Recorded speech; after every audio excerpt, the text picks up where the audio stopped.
Carlos, muchas gracias por estar acá y vamos a hablar de un tema bien interesante y es la vía aérea.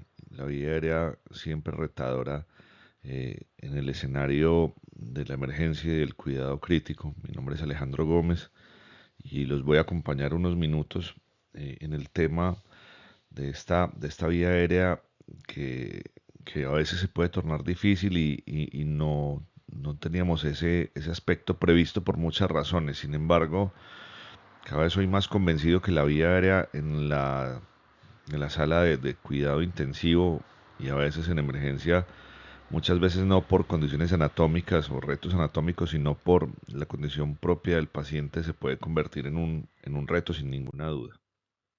Y para presentarles esto, hay algunos planes para el manejo de la vía aérea que deberíamos tener en consideración en ese aspecto de la vía aérea difícil, no anticipada, no predicha, que las he querido llamar las P's para ese manejo de la vía aérea, como si fueran unas perlas que vale la pena tener en consideración y son los pasos que uno debería tener en consideración para lograr pues casi siempre el mejor resultado en este aspecto muy importante.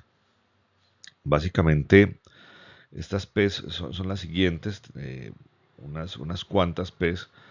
Hay un problema y por ese problema vamos a tener que dar solución.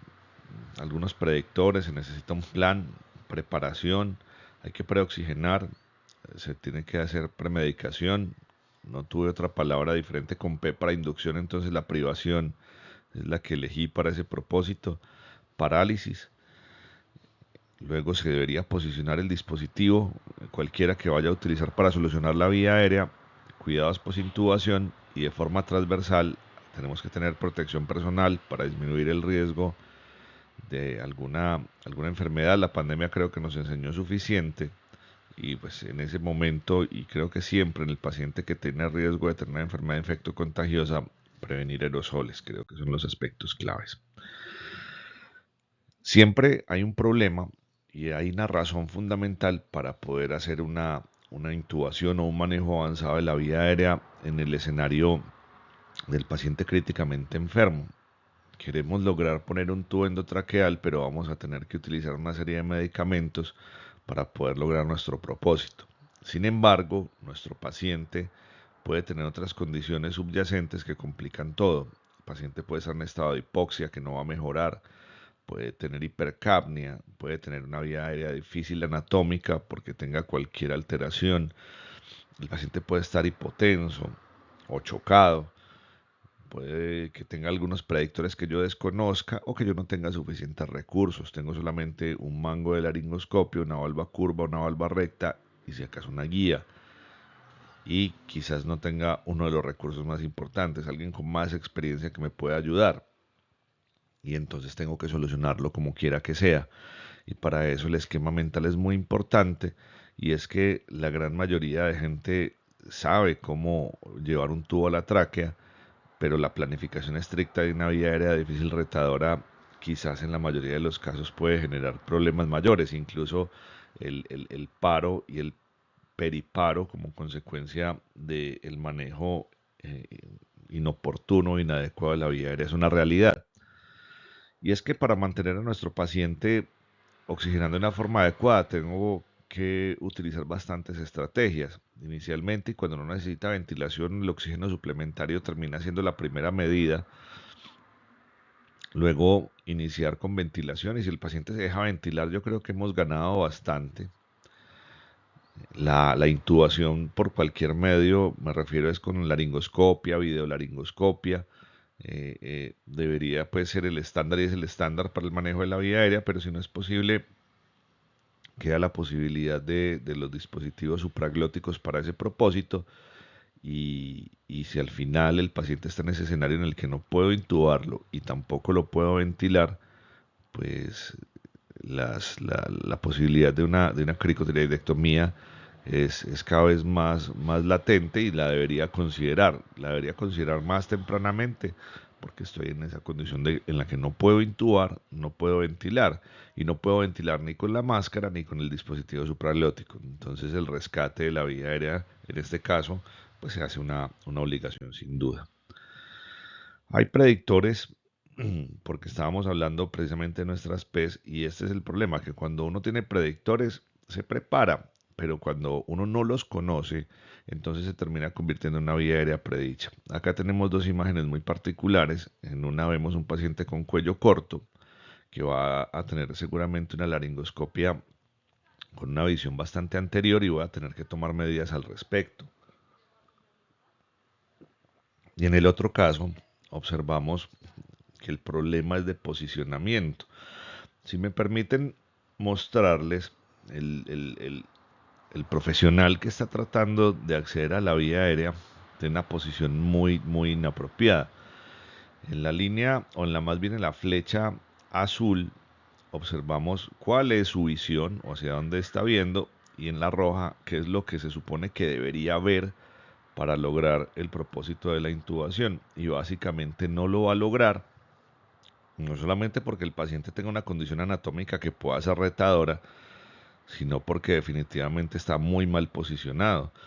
Entonces habría que ganar espacio, habría que correr la camilla, habría que tener otras condiciones para lograr éxito, porque por más que se posicione ahí, está en una posición desfavorable. Entonces la vía aérea también a veces se puede constituir en un problema secundario del asunto relacionado con la preparación, en cómo me puedo posicionar en la cabecera del paciente, si lo pongo en posición de rampa, qué altura quedo, y si voy a poder observar lo que quiero observar desde el lugar en el que estoy. Entonces, para tratar de prever que la vía aérea es difícil, si es que para alguien es importante, existen diferentes estrategias, diferentes tipos para buscar precisamente predictores y tratar de que la vía aérea no sea difícil, no nos caiga de sorpresa, pero puede llegar a pasar. Hay una mnemotecnia que creo que es bastante útil. La mnemotecnia se llama Heaven, pero bien hay otro montón más de mnemotecnias. Macocha incluso es una que gusta bastante. Yo no soy tan cercano a Macocha, les tengo que confesar, por múltiples razones. Y es que sí es una herramienta valiosa, pero ahorita más adelante les voy a contar qué tiene que no me parece una buena idea. Está descrita por David Olvera. Heaven dice que los pacientes que están hipoxémicos, que tienen tamaños extremos, o sea, pequeños o muy grandes, cambios anatómicos, retroagnatismo, macroglosia, cuello corto, los pacientes que tienen la vía aérea con secreciones o vómito, los pacientes muy anémicos o exangües, y los pacientes que tienen incapacidad para mover el cuello, ya sea por una artrosis cervical o porque tienen trauma y tienen que ser restrictos, pues van a tener algunas consideraciones. Esta escala en particular se las traigo porque hay un concepto que aprendimos en pandemia. Yo creo que nos quedó más claro en pandemia, más bien ese siempre ha estado ahí.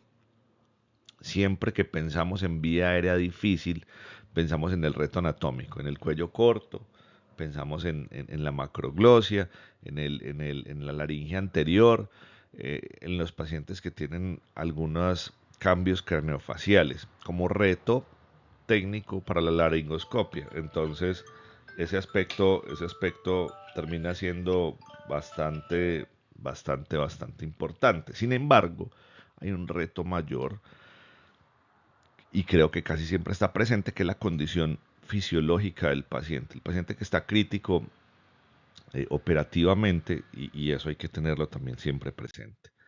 Hay otras, como la escala de Lemon, pero tiene algo consigo. Lemon tiene algo consigo que incluso como Macocha provee esto, la escala de Malampati. Entonces Lemon decía que mires externamente, que evalúas el 332, el Malampati.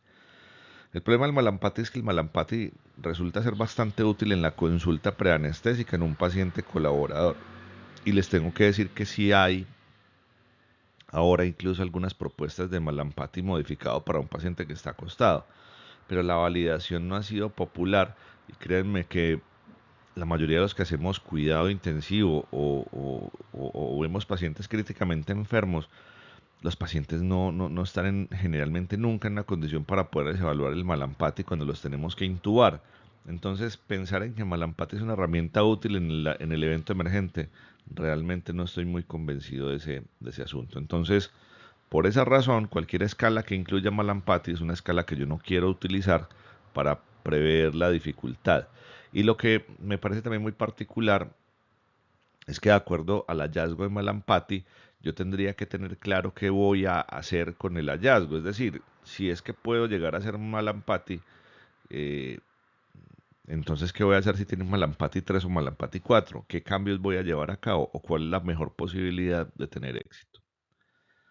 Este es el osito de Bimbo y bueno, ojalá nunca me toque intubar el osito de Bimbo. Tiene el cuello corto típico, pero no habría problema. Yo me sé las P's para manejar la vía aérea y creo que podría llegar a acceder al manejo de la vía aérea como el predictor que tenemos acá. Por lo menos ya no es una vía aérea predicha, ya sé en qué me voy a meter. Tener un plan es muy importante y que el plan tenga alguna coherencia con los hallazgos que encontré previamente. Y tengo que ser como el coyote, con un plan A, con un plan B, con un plan C, de acuerdo y en virtud a lo que tenga disponible, a los elementos que tenga disponibles. Y entonces para eso, el plan A generalmente se basa en laringoscopia directa, pero la laringoscopia yo creo que ya está empezando a finalizar y la videolaringoscopia ha llegado para quedarse. Hay incluso una publicación nueva del New England Journal of Medicine que habla precisamente de la seguridad del manejo de la vía aérea con videolaringoscopio comparado con el laringoscopio convencional. Pero los que somos más viejos vamos a tener que definitivamente tener la laringoscopia convencional para siempre, porque nos hemos acostumbrado y quizás tenemos una curva muy buena haciendo laringoscopia convencional. Entonces, cuando yo tengo el plan, tengo que preparar los elementos que voy a utilizar en virtud del plan. Del plan A, el laringoscopio o el videolaringoscopio. El plan B generalmente es apoyarnos de un tipo de guía o estilete diferente, un buggy o un FROA. Y la parte para rescatar la vía aérea, generalmente utilizamos un dispositivo supraglótico periglótico y pues evidentemente al final siempre hay que pensar cómo voy a hacer una crico si es que no puedo. Lo que pasa es que la mayoría de gente tiene una visión un poco más optimista. Como nunca se llega hasta allá, pues incluso no se prevé. Pero yo creo que tenemos mucho que aprender de la industria aeronáutica. Siempre que nos montamos en un avión, nos van a dar las indicaciones de qué hacer en caso de emergencia. Entonces uno podía pensar que la industria aeronáutica es bastante pesimista, pero yo pienso que es bastante segura. Pero nosotros nunca preveemos la posibilidad de tener que hacer una crico, porque entonces empezaríamos a comportarnos como muy pesimistas. Arrancamos a preoxigenar y la preoxigenación es una medida muy importante. Queremos lograr tener el paciente en la mejor saturación posible para poder arrancar el proceso de inducción, de relajación y de tolerar ese periodo de apnea y por esa razón la preoxigenación es muy importante. Pero si a partir de lo que nosotros conocemos no parece ser muy importante, está que vemos allí la curva de Severin-Gauss o la curva de disociación de la hemoglobina. Y yo quiero que observen qué es lo que pasa. La curva en su tope, cuando los pacientes están saturando cerca a 100, la curva tiene un comportamiento casi plano, casi MZ. Sin embargo, cuando el paciente empieza a desaturarse y llega a un valor de saturación cercano a los 90, la curva tiene un comportamiento que cae de forma muy importante y esa forma en la que cae es precisamente la velocidad con la que el paciente se desatura. Es decir, si tienes un paciente saturando 100% para que pase de 100 a 90, puede llegar a pasar una cantidad de tiempo variable de acuerdo a su reserva fisiológica, pero generalmente segura para que yo pueda lograr el manejo de la vía aérea. Pero cuando lo tengo por 90 o menos, pues la caída va a ser casi que súbita y voy a tener pacientes que se van a desaturar muy rápido y por eso es que la hipoxemia era una de las escalas predictoras de dificultad, no porque yo no fuera capaz de intubar a alguien que tiene una saturación de 90 o que eso cambiara algo. Lo que va a cambiar es tu gesto, porque cuando estás haciendo la laringoscopia va a empezar rápidamente a caer la saturación y quien no tenga calma y no tenga el control de la situación puede empezar a cometer errores. Para la premedicación es muy importante y entender que esto disminuye la respuesta cardiovascular. Generalmente utilizamos un opioide fuerte y los otros medicamentos que consideremos necesarios. Hay un estudio reciente donde se evaluaban los resultados cuando se le ponía al paciente un bolo de cristaloides previo a la intubación y no hubo cambios significativos en los resultados posteriores de el paro cercano a la intubación, generalmente por un estado de choque secundario al uso de fármacos. Sin embargo, hay que tener al paciente en la mejor condición posible. Y una dosis de fentanil, remifentanil, para los que no lo tengan disponible, y ahora con el problema actual que tenemos en América con el fentanil, yo creo que en muchos lugares puede llegar a empezar a escasear o que incluso pueden haber restricciones como lo que está pasando en México. Sin embargo, sigue siendo el medicamento más versátil que tenemos disponible como opioide fuerte. Después de esto, y de que tenemos la premedicación lista, hay posibilidades, como les decía ahorita, que los pacientes que están chocados, que están en hipotensión, se les pueda montar norepinefrina, ¿cierto? Cuando estoy empezando la inducción la tengo que tener lista, y si es que no la tengo lista, dosis pequeñas de adrenalina diluidas hasta una presentación de 10 microgramos por mililitro es una buena idea. Uno simplemente envasa una ampolla de adrenalina, la lleva hasta 10 de solución salina, de ahí toma 1 centímetro y lo lleva de nuevo hasta 10 y ahí la presentación es de 10 microgramos por mililitro y uno puede administrar entre 5 hasta 30 microgramos para mejorar un poco la presión arterial y el gasto cardíaco y tener el paciente en una mejor condición para poder intentar una inducción más segura. Pero también puede ser útil ponerlo posterior a la inducción si es que el paciente empieza a presentar una hipotensión marcada. El inductor es muy importante, la decisión es muy importante y de acuerdo al paciente lo elegimos. Si tenemos un paciente hemodinámicamente muy inestable, el etomidato es una herramienta maravillosa. El propofol lo hemos utilizado siempre y en virtud al paciente seleccionamos la dosis o utilizar ketamina. El midazolam no me parece a mí un muy buen inductor, sin embargo, se utiliza bastante y los resultados pues tampoco son malos, pero se podría considerar su uso. Entonces hago la inducción o la privación y luego voy a pensar en el relajante. ¿Cuál es la posibilidad? Si tengo la posibilidad de tener succinilcolina, es una excelente medida. La succinilcolina es un relajante bastante versátil con un tiempo de latencia corto. eh, pero si tengo alguna contraindicación para su uso, entonces voy a apelar a el rocuronio con una dosis adecuada, una dosis entre 0.9 y 1.2 miligramos por kilo. Con nuestro paciente ya en un plano adecuado, en un paciente completamente sedado y relajado, pues se supone que si tiene estómago lleno, sospecha de tenerlo, ya yo no lo debería estar ventilando más, ya yo debería estar preparado para poder pasar al manejo definitivo de la vía aérea. Entonces vamos a arrancar con los aspectos fundamentales para poder posicionar adecuadamente. Sin embargo, esto que está acá es que un paciente puede llegar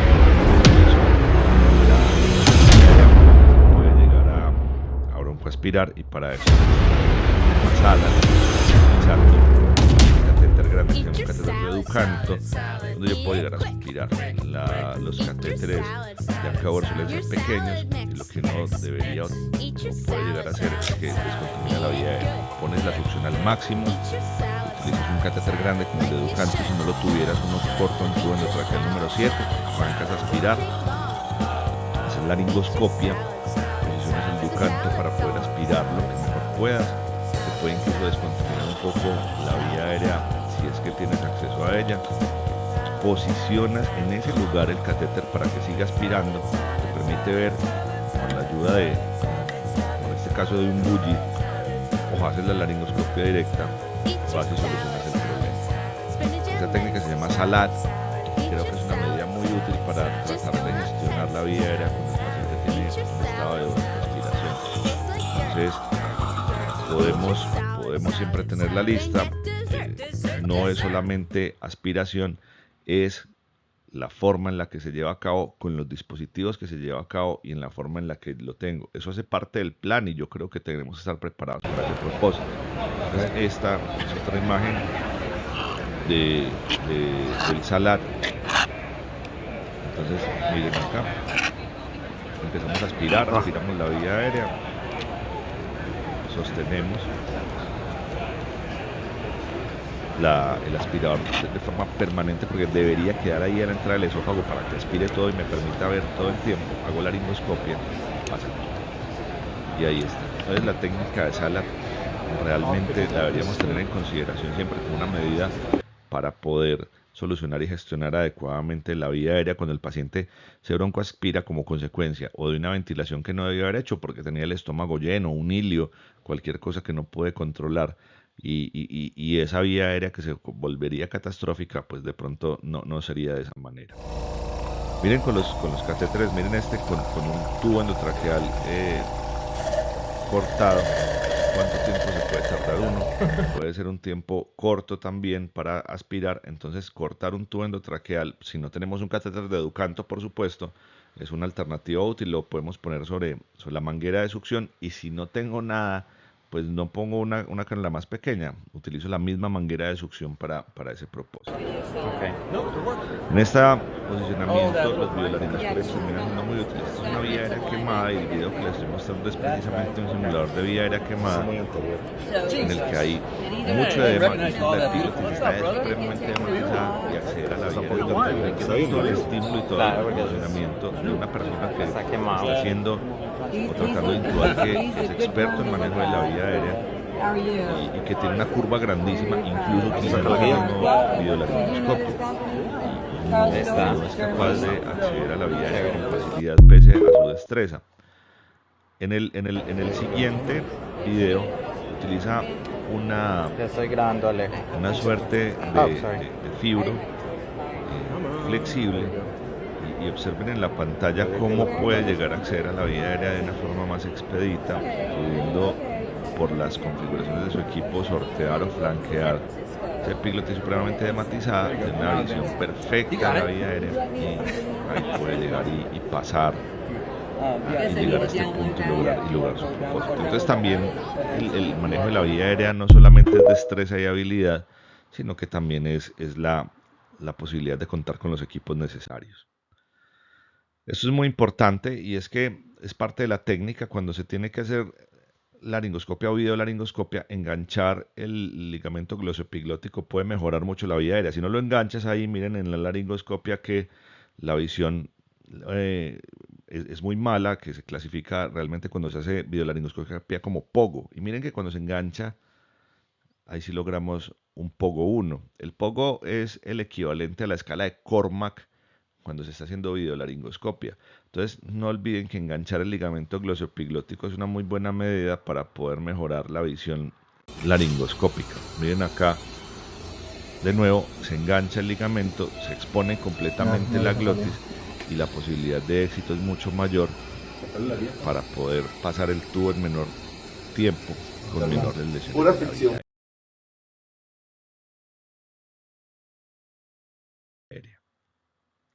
Cuando tenemos un paciente que pasa esto, o tenemos una visión mala y se pasa el tubo a ciegas, lo más probable es que el tubo se vaya a ir al esófago. Entonces para esto esta técnica puede ser muy útil, la técnica de blip. ¿Qué se hace? Uno puede sacar con un hemotaponador inflado un poco, ese Cormack que era tan desfavorable se convierte en un Cormack 1 y uno puede llegar a pasar a intubar sin ninguna dificultad. Luego aseguras muy bien el tubo que lograste llevar a la vía aérea y sacas el tubo que se fue al esófago. Nunca me pareció una muy buena idea meter dos tubos, sin embargo la técnica de blip está descrita y uno podría llegar a apelar a ella si tiene alguna dificultad, porque bien está descrita. Listo.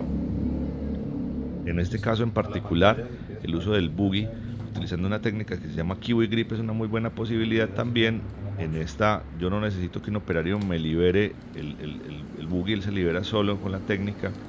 y es Eso una es. excelente Muy medida bien. tener un buggy precargado utilizando el Snail Grip, que es el que ven en la imagen, o el que les mostré en el video, que es el Kiwi Grip o el D-Grip. Es una excelente posibilidad para que la punta del buggy quede más fija y se puedan lograr mejores resultados cuando se trata de acceder a la vía aérea. Y ya, por ejemplo, cuando teníamos este paciente de la imagen, utilizar una valva tipo polio puede mejorar un poco la visión. Lo que pasa es que eso es uno de los recursos que necesitaríamos tener disponibles para poder mejorar la visión, utilizar un tubo y precargarlo con una guía buggy utilizando el D-Grip, que la punta la llevamos hasta el agujero de Murphy, dejamos una cuarta de distancia aproximadamente, y esta forma de la valva nos va a permitir estar a la cabeza del paciente y tener una mejor laringoscopia. Entonces, los problemas hay que saber cómo solucionarlos también. Si no, toca apelar a los dispositivos supraglóticos. No es lo mismo tener una mascarilla clásica que contar con un iGel, o que tener una máscara laringe ProSeal o una máscara laringe Fast Track, que me va a permitir tratar de intubar también si es que no he logrado mi propósito. Entonces, dentro de su plan y dentro de su equipo para manejo de la vía aérea difícil, no desprecien los supraglóticos y no siempre piensen que uno necesita el de más mala calidad, una máscara laringe clásica de copia, porque quizás vaya a ser lo mejor que le pueda ofrecer a mi paciente cuando estoy en un escenario en el que no puedo intubar. Y si no se puede, pues la crico es una buena posibilidad. El problema grande que existe en la evidencia es que hay kits diferentes. Ahí, por ejemplo, hay un CRI kit, hay un kit de Melker, hay un PerTrack, hay varios de ellos, y hay diferencias fundamentales en su operación y su uso, razón por la cual la recomendación es hacer una crico, pues básicamente con lo que se hace, con un bisturí, con un tubo pequeño y con un buggy para lograr el propósito de desarrollar la destreza, porque cuando te llega el equipo y no tienes la destreza, a los pacientes les suele ir bastante mal. Entonces esta es la forma del equipo básico que uno requiere para hacer una crico cuando no tienes un set comercial. Y si tienes un set comercial, tratar de que sea el mismo set y que hayas desarrollado la destreza para usarlo. La crico por punción cada vez sabemos que es menos útil, y que incluso publicaciones que no son de cuidado crítico pero que son muy valiosas hacen referencia a que deberíamos pensar en otras alternativas, pero que la crico por punción quizás no sea muy útil. Logramos el propósito, accedimos a la vía aérea. Vamos ahora a monitorizar y a cuidar. La capnografía continua es la mejor forma de verificar y monitorizar la posición de un tubo, y luego deberíamos utilizar un manómetro para inflar el neumotaponador y llegar a los valores que queremos para eso. ¿Cómo fijamos el tubo? Bueno, hay muchas formas de fijar el ¿Qué tubo van a hacer? Los bomberos de una apropiadamente, lo saben, un nudito que y llama esta es una forma de empresilla de orden. emergencia. Mire, por este Utilizamos cosito algo que no paso pegue, los por dos. ejemplo algo de esparadrapo, de seda ¿Sí o qué? adhesiva o algo Y así, y abrazamos el tubo sujeto al endotraqueal, tubo. y Listo. luego pues lo Vieron que podemos yo dejé pasar una por más el larga que la otra. paciente. Hay una más Como vamos larga. a ver a Pues la más continuación, larga las ataduras va a la circunferenciales vuelta pueden llegar a tener y la voy a algún recuperar compromiso, pero en atrás. este caso no las No vamos a deberían ser fijar del al mismo cuello bajo tamaño ninguna para que a mí no me toque circunstancia. anudar atrás, que es un Y problema. esta es una A forma un lado. fácil y Y rápida acá lo que de voy a fijar un hacer tubo es que anudar quizás el nudo tuvimos que ustedes dificultad mejor para conozcan, poderlo pero que poner, quede pero que en bien todo fijado. caso, ¿Esto qué va a al garantizar? Que ponerlo, yo no tenga lo que estar tenemos tocando cosas listo. que peguen. Si eso pega, Creo que se esta es van una a forma de encartar. fijación Se temporal van a encartar. hasta que Ya el después, cuando esté en terapeuta la unidad de o el cuidado encargado del intensivo, manejo el de la vía terapeuta quiere aérea que lo cambie. haga la fijación Pero eso es definitiva. una forma Podría útil ser muy útil para poder de trasladar garantizar al que no se vaya paciente a a salir. imágenes ¿Listo? diagnósticas o como una fijación rápida.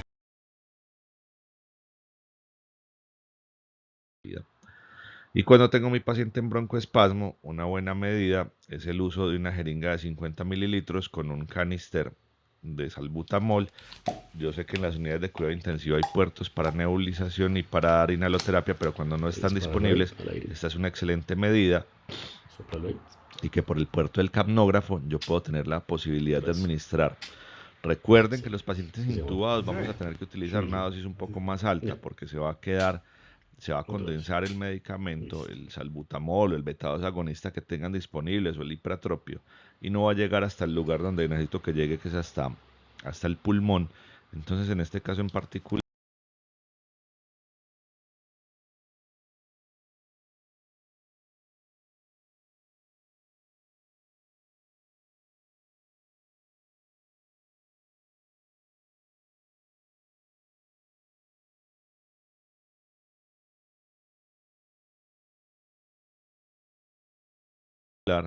que por el puerto del capnógrafo o por el puerto que tenga disponible voy a tratar de utilizarlo, pues tengamos esa consideración. Darle 8, 10, 12 puff en consideración a los 4 o 5 puff que suele utilizar de forma habitual para ese propósito de asegurarse. Entonces miren que acá estos puff generan precisamente lo que queremos, y es que la mayoría de esa descarga entre a la vía respiratoria y genere el efecto que yo quiero. No sé, broncodilatación, o en el caso de un paciente con hipercalemia, pues tratar de disminuir el riesgo utilizando un beta-2 agonista. Esta es otra posibilidad, siempre por debajo del filtro para que evidentemente el medicamento no se vaya a quedar allí y llegue a tener el efecto esperado. Así que la vía aérea tiene muchos aspectos importantes, es un arte, y más cuando la vía aérea es difícil y no es predicha. Ahí tengo que ser bastante creativo, tengo que tener un manejo impecable de los recursos, gestionar los recursos, porque todo esto es en miras de mejorar las posibilidades de supervivencia de un paciente que se encuentra en una condición crítica.